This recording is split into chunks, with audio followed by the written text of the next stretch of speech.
Hi guys, my name's Laura and I'm the Specky Seamstress. Welcome back to my channel. Today is the second instalment in my little series of mini sewing activities you can do when you don't have time, energy, mental capacity, or you're just not in the mood to sew, to sit down and sew a garment. Now, if you haven't watched episode 1, I will link it up here and down below, and this video is part of a playlist, so you can find that via the playlist for you to go and check out. But in the last episode, I talked about just a beginner introduction about how actually sometimes the reason we're not in the mood to sew is because we need to take a break, and that is perfectly okay. And then we also talked a little bit about the planning activities that we can do around sewing. And I'm really grateful to everyone who commented on that vlog or sent me a message. I did mention in that vlog that I've been suffering with my anxiety quite a lot recently, and lots of you reached out with really, really lovely comments and have been checking in to see if I'm okay. And I really, really appreciate that. So thank you so much. And I hope anyone else that is struggling is finding the online sewing community a place of calm and friendship. I also got lots of messages from people about things that they do to plan, and also I talked a little bit about kind of a transition activity when you're not really in the mood to sew, or you need a break, but then you kind of reach the end of that and you want to do something but nothing too taxing. And a few people did comment that one of the things they do when they're in that kind of mood or frame of mind is watch sewing vlogs, and I can't believe that I didn't talk about that, because I watch lots of sewing vlogs exactly when I'm in that sort of mood, and I'm really grateful that some of you said that you watch mine when you're in that sort of mood as well, and it gives you a little bit of a boost. Absolutely 100%. It's actually the way I got into the sewing community online is through sewing YouTube. So I absolutely agree with that as being a great a great activity to do when you're not quite in the mood for sewing, but you want some kind of sewing things in your life. And I think that sewing vlogs fit in with all of the P stages we mentioned in the first video. So the P stages being preface, bit of a tenuous one there, like before we begin, planning, preparation, presentation, production. Was there another one? Practice. And I think that sewing YouTubers can help with all of those stages, because it kind of depends what video they've put out and what type of channel they have. I also watch a lot of sewing videos while I am sewing, so all through your sewing activities. So yeah, thank you for reminding me that. I also thought it was really interesting some of the comments that came back about the things people saw as planning, that I might have put in a different category a bit later on. And I think that, you know, this video series isn't intended to be a definite list of these are the exact activities you should do. They're meant to be, you know, a bit of an encouragement to go and think of your own list that you might be able to have of activities that are useful, and some of these might be on it and some of them might not. Some of them might be done more often than others, like that. All of those things don't matter to a certain extent. It's all about having that resource for you to look at when you're in that kind of mood or frame of mind, or you don't have a lot of time or whatever. All of the reasons we talked about in the last episode. So a few of those things might appear as we come through the series. Now, I did say in the first episode that I wasn't sure if these were going to be individual for each P activity, or whether they might be looped together. And I've been doing a bit of thinking and a bit of kind of planning for the rest of the series. And this episode is going to be all about preparation. And then the next episode is going to be presentation and practice.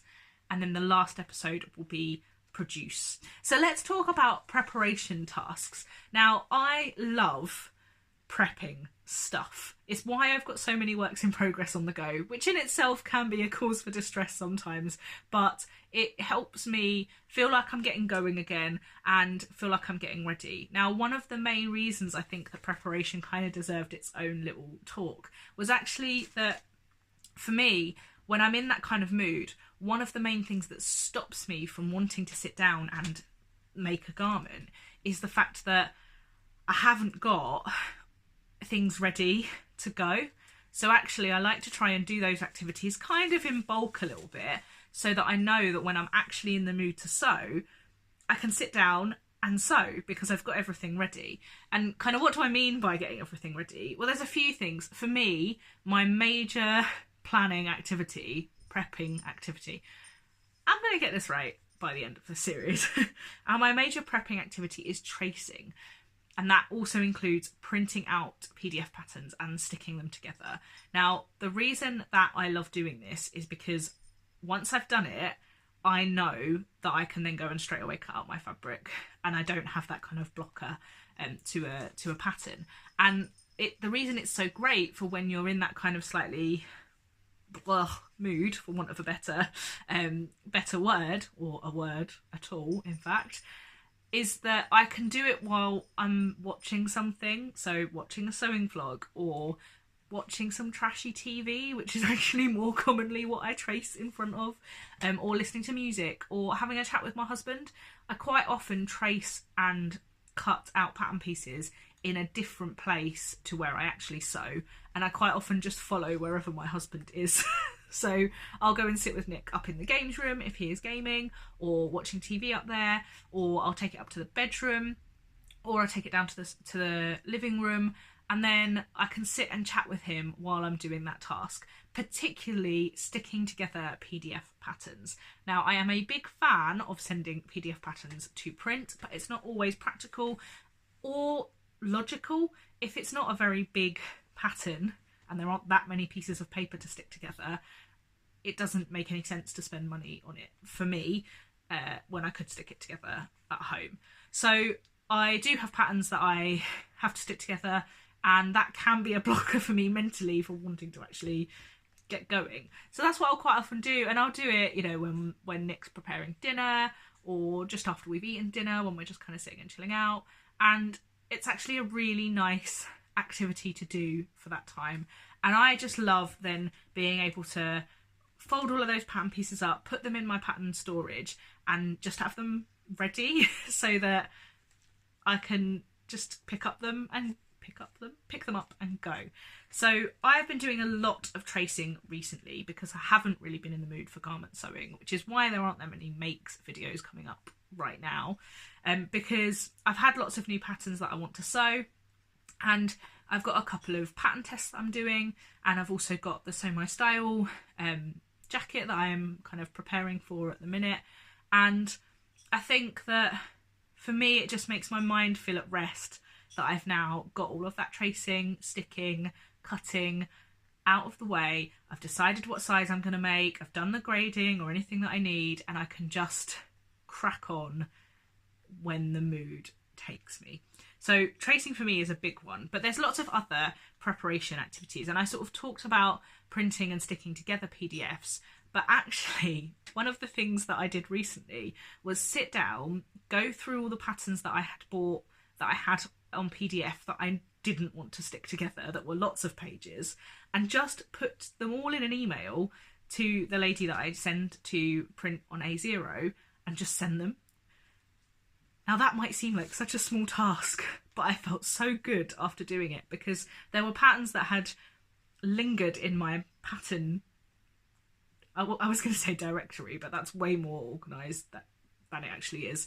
You know, the drive on my Google account that has all my pattern pieces in it, and they'd been sitting there for a while, and I wanted to make them, but I hadn't got them printed, and I hadn't ever got around to it. And actually just sitting and sending them all and then receiving them all, which meant they were ready for a big tracing session, was actually a really good feeling to get it done. And it's quite a minor thing, and you know what, sometimes it is good to have some little minor things that are on your list as a quick easy win that you can get going with.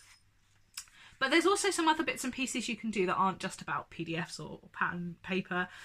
You can sort out your scraps against your pattern pieces. Now this is something that I've started doing after I bought the Lush knot wrap and kind of placed it against, or measured up my pattern piece before I bought it to check that I could fit Riley collection raglan top front piece out of this fabric, and I started to realise that actually I've got this big bag of scraps that I keep saying, oh, I can use for colour blocking, or I could get a pattern piece out of that, and actually thinking about what I wanted to sew with them and measuring them up against those pattern pieces has been a really useful activity, because for some things it's meant I've been able to resign them to, this is a scrap but it isn't actually going to do what I wanted it to do, so I could cut it up for smaller things or use it for pocket facings or whatever. And actually sizing up pattern pieces against your favourite pocket pattern, no, that's the wrong way around, sizing up scraps against your favourite pocket pattern pieces is a really useful activity, or I've found it a really useful activity, because now I have a bag within my scrap bag of pocket facing fabrics that I know are actually going to fit them when I come to make trousers or skirts or dresses that have pockets in them, i.e. all of the trousers and skirts and dresses that I make. So that's kind of quite a useful activity that, again, you could do in front of the TV or in front of a film or whatever you want to do at the same time, because it doesn't actually require that much thought. You just sort of need to put your pattern piece on the bit of fabric and see if it fits. And that's kind of the same for anything that you might use contrast fabric for, so waistband facings or anything really. So well worth having a look at that. And then you can sort of organise your scraps into, well, that's for pocket facings and that's for waistbands and that's for colour blocking or whatever, and I think that's quite a useful thing to do. You can interface things. I hate interfacing things. If I have to go down to my iron, now this is partly due to my aversion to pressing, although I am coming round to it, so maybe I won't hate this as much in the future, and maybe now that I have a better iron I might not be so fearful of interfacing, because in the past interfacing has always been a bit of a 50-50 gamble as to whether it's going to succeed, not stick, or melt to my iron. That's like a 33-33-33, isn't it, rather than a 50-50, but you know what I mean. Like, I didn't really know how it was going to end up, so maybe it'll be a little bit better now. But because I don't have an ironing board set up in my sewing room, which again might be changing, I'll talk more about my sewing space later, but I've just found interfacing to be a blocker point in many a sewing project. So actually what I've started to do is, when I'm in this kind of mood where I want to do something but not sure what, I'll cut out my interfacing pieces and pre-interface them for several projects. And that is something I've been doing while we've been preparing dinner, while Nick's been preparing dinner, because I can do it in the kitchen where the ironing board is set up and just do that and have them ready to go, which is great and convenient and helpful. So that I found as a really useful thing to do in that kind of preparation phase. You can overlock the edges of pattern pieces that you've cut out. You could also cut out some fabric. You could cut out a pattern that you want to sew, or a toile, or something that, you know, it doesn't have to be the final fabric, but if you know that you've got a few things coming up that you need to toile, you need to make a muslin for, which I'm in a situation like that at the minute, having a session where you just cut out muslins out of bed sheets or old fabric or calico or whatever is actually a really useful activity as well. And then you might want to overlock the edges of those so that they're pre-finished, so it doesn't matter how long it is until you next come to sew.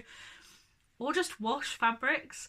I've got into quite a good habit now where when a fabric arrives in my house by whatever means, I put it straight in the wash and have it ready. But you might not do that, and I didn't do that when I first started sewing, and you know, you might not do that just because you're busy or whatever, but just washing fabrics is also an activity that you can do. I mean, I'm telling you to do laundry. It's not particularly exciting, but you know.